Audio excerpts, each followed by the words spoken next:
Halo semuanya, selamat datang di video tutorial tentang kebijakan pelayanan publik Kementerian PAN-RB. Perkenalkan, nama saya Lisa, Pelayanan Edukasi Implementasi Kebijakan Pelayanan Publik. Hari ini saya akan menjelaskan survei kepuasan masyarakat. Selanjutnya, survei kepuasan masyarakat akan kita singkat menjadi SKM. Undang-Undang Nomor 25 Tahun 2009 tentang Pelayanan Publik mengatur hubungan penyelenggara pelayanan publik dengan masyarakat, di mana dapat disimpulkan bahwa penyelenggara pelayanan publik melibatkan masyarakat sebagai bentuk kerjasama. Melalui pelaksanaan survei, masyarakat dapat melakukan penilaian terhadap kinerja pelayanan, sehingga instansi mengetahui kelebihan dan kelemahan dalam hal pemberian layanan.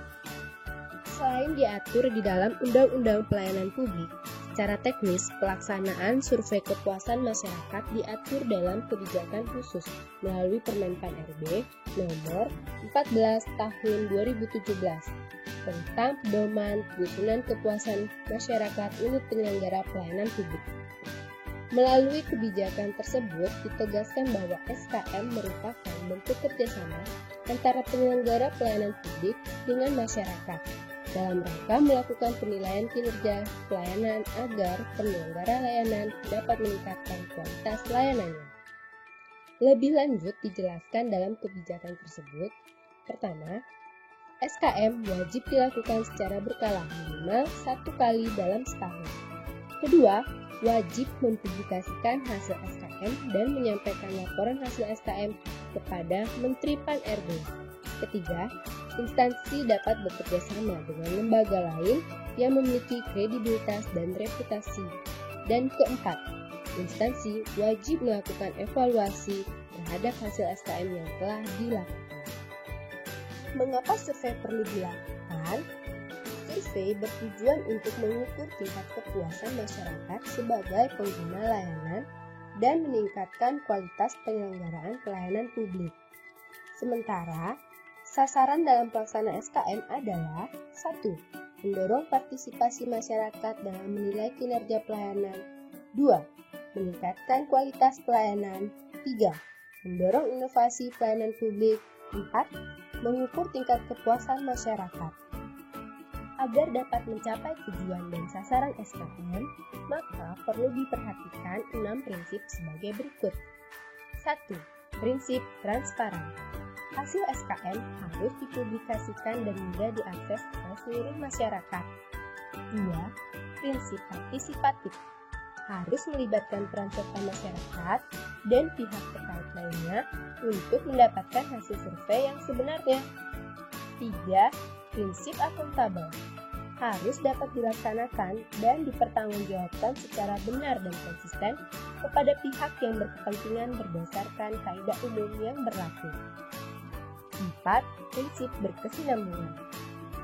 Harus dilakukan secara berkala dan berkelanjutan untuk mengetahui perkembangan peningkatan kualitas pelayanan. 5. Prinsip keadilan.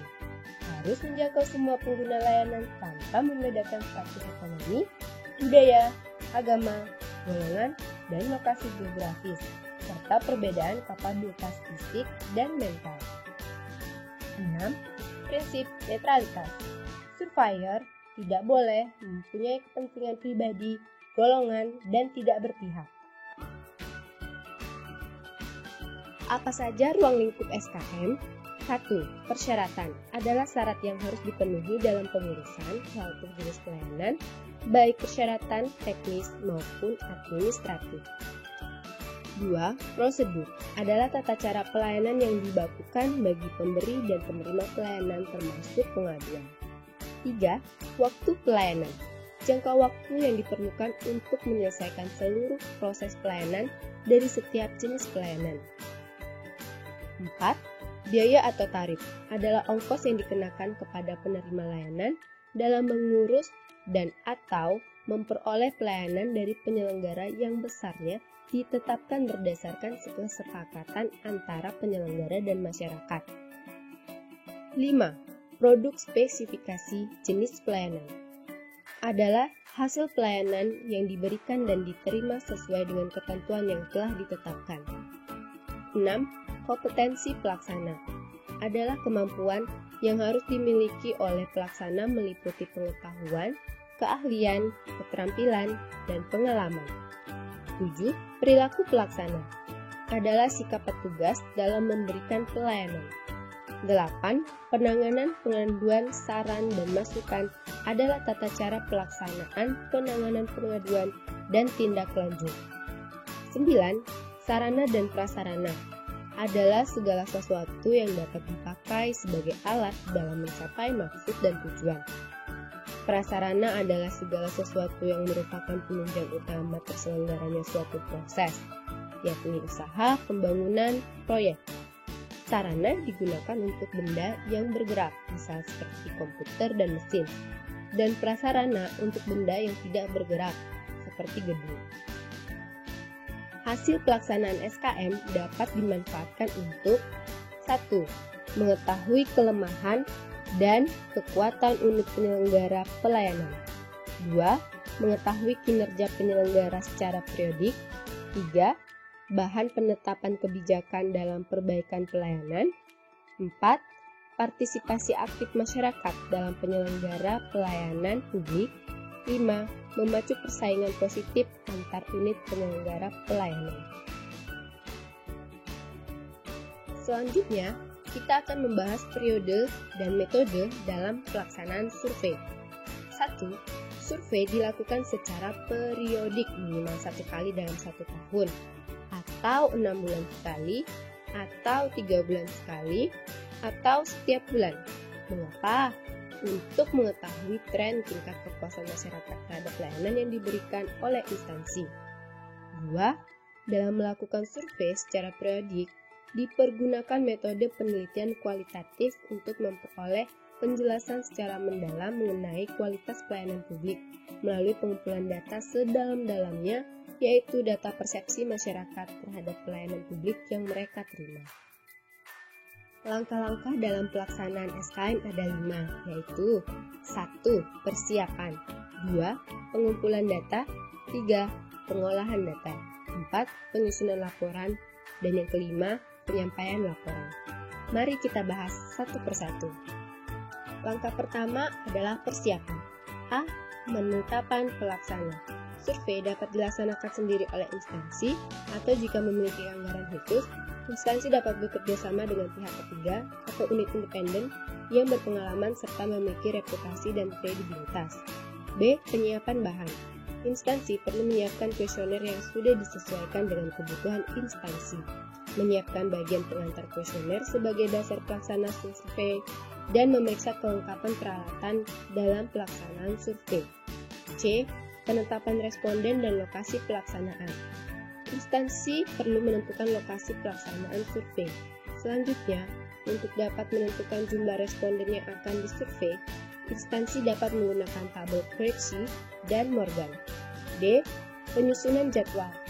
Instansi perlu menyusun jadwal pelaksanaan survei dengan mempertimbangkan karakteristik instansi. Pada gambar ini, dapat kita lihat contoh kuesioner yang terdiri dari bagian pertama berisikan judul kuesioner dan nama instansi yang dilakukan survei. Bagian kedua berisikan identitas responden. Bagian ketiga berisikan daftar pertanyaan yang terstruktur maupun tidak terstruktur. Pertanyaan yang terstruktur berisikan jawaban dengan pilihan berganda atau pertanyaan tertutup. Sedangkan jawaban tidak terstruktur atau pertanyaan terbuka berupa pertanyaan dengan jawaban bebas, di mana responden dapat menyampaikan pendapat, saran, kritik, dan apresiasi yang nantinya dapat digunakan oleh instansi untuk keperluan analisis. Skala persepsi yang digunakan adalah skala Likert dengan 4 pilihan jawaban. 1. Tidak baik diberi nilai persepsi 1. 2. Kurang baik diberi nilai persepsi 2. 3. Baik diberi nilai 3. Dan 4. Sangat baik diberi nilai persepsi 4.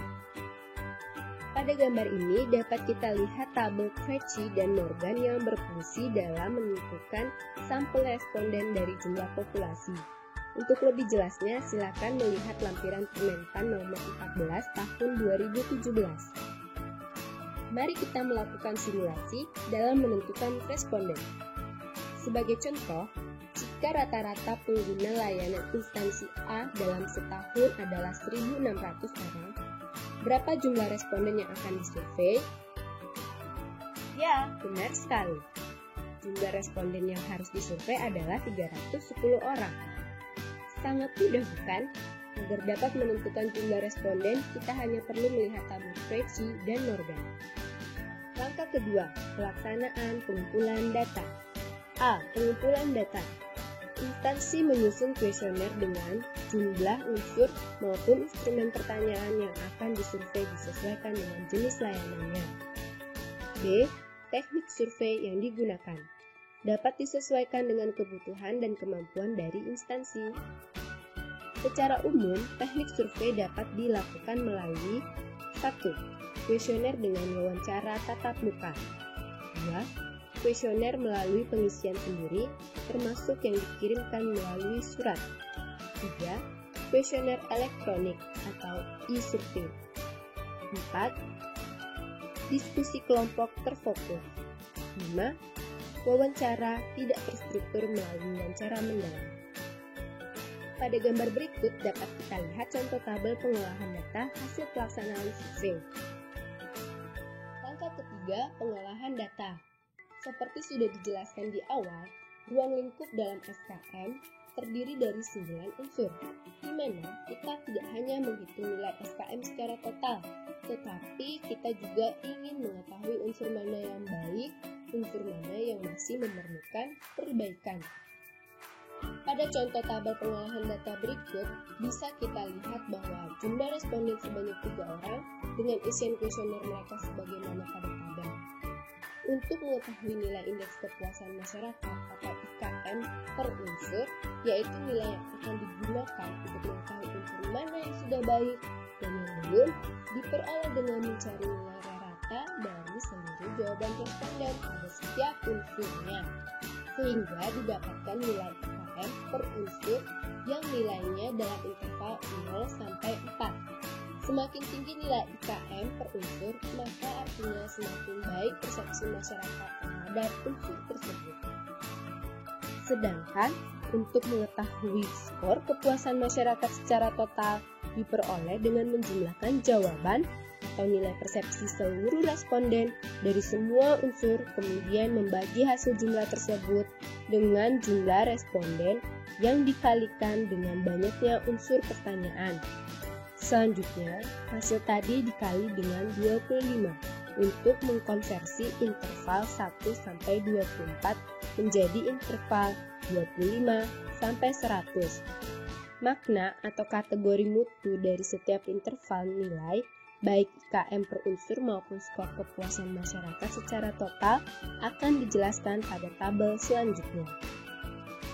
Pada gambar ini dapat kita lihat tabel nilai persepsi, nilai interval konversi, mutu pelayanan, dan kinerja unit pelayanan yang berfungsi sebagai alat bantu dalam melakukan analisis terhadap hasil SKM yang telah dilaksanakan. Kinerja unit pelayanan dikatakan baik jika hasil SKM-nya minimal 76,61. Kesimpulan 1. Dari hasil pengolahan data diperoleh bahwa unit layanan A mendapat nilai 74,07. Jika kita lihat dari tabel interval, unit layanan A memperoleh mutu pelayanan C, atau dapat diartikan bahwa kinerja pelayanan kurang baik. 2. Kita dapat mengetahui unsur-unsur yang masih membutuhkan perbaikan, yaitu unsur 3, sarana dan prasarana, serta unsur 7, potensi pelaksana. Setelah kita memperoleh informasi tersebut, maka langkah selanjutnya yang harus dilakukan instansi adalah membuat rencana tindak lanjut. Rencana tindak lanjut perbaikan dapat dilakukan dengan prioritas dimulai dari unsur yang paling buruk dan disusun untuk jangka pendek, menengah, atau jangka panjang. Sebagai contoh, 1. Rencana tindak lanjut terhadap unsur sarana dan prasarana dengan melakukan kegiatan penyediaan penyejuk ruangan seperti AC atau kipas angin. 2. Rencana tindak lanjut terhadap unsur kompetensi pelaksana dengan pemberian kursus atau bimbingan teknis terkait keahlian tertentu. Langkah keempat, penyusunan laporan. Laporan hasil survei ini dimaksudkan sebagai salah satu media atau alat untuk meningkatkan kinerja pelayanan publik secara bertahap, konsisten, berkesinambungan, berdasarkan informasi yang dimiliki. Materi pokok laporan SKM sekurang-kurangnya meliputi: pertama, bagian pendahuluan yang memuat latar belakang masalah, tujuan SKM, metode, tim SKM, dan jadwal pelaksanaan SKM. Kedua, bagian analisis yang memuat penjelasan data kuesioner dan deskripsi hasil analisis, kelemahan dan kelebihan unsur yang diukur. Ketiga, bagian penutup yang memuat kesimpulan dan saran. Langkah kelima, pemantauan, evaluasi, dan mekanisme pelaporan hasil SKM. 1. Setiap instansi pemerintah perlu menunjuk atau menugaskan unit kerja tertentu yang secara independen dapat melakukan pemantauan dan evaluasi pelaksanaan penilaian kepuasan masyarakat. 2. Melaporkan hasil pemantauan kinerja unit pelayanan kepada pimpinan instansi pemerintah yang bersangkutan sebagai bahan penyusunan kebijakan dalam rangka peningkatan kualitas pelayanannya. 3. Dalam rangka peningkatan transparansi hasil penyusunan SKM unit pelayanan, rencana dan tindak lanjutnya wajib dipublikasikan kepada masyarakat. 4. Agar dapat membandingkan indeks kerja unit pelayanan secara berkala, maka diperlukan survei secara periodik dan berkesinambungan.